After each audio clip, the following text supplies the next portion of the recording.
This is so important because this affects so many believers. This affects so many believers. And many people will not realize their destiny on earth or their purpose.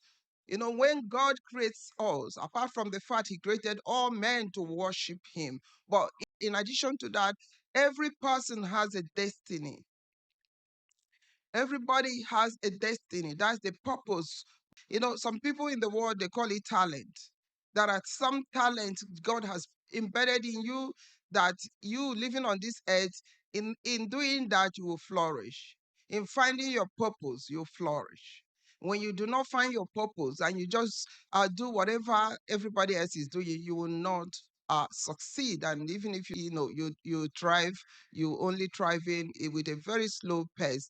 Okay, so purpose is very crucial. And this topic of discussion today deals with why many believers, and I'm just talking about believers here, I'm not talking about unbelievers, many believers, but including unbelievers as well. The reason I'm focusing on believers today is that it is shameful when you are a believer and you do all that you need to do as a believer in terms of observation of the righteousness of God and His blessings, but you're not living it out. You declare the scripture, but you're not living out the scripture in your life. Though you pray, though you fast, though you live righteously, you do everything right, yet you remain in suffering. This is the spirit that is responsible for that. It's a spirit behind why men can have unfruitful labor and failure at the age of breakthrough. You sit for exam, you prepare, you read, you read.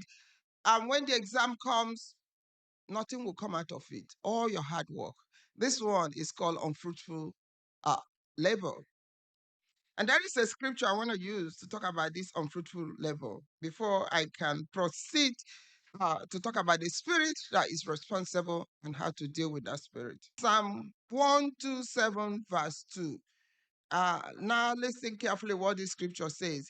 It is in vain for you to rise up early, to sit up late, to eat the bread of sorrow, for so he giveth his beloved sleep.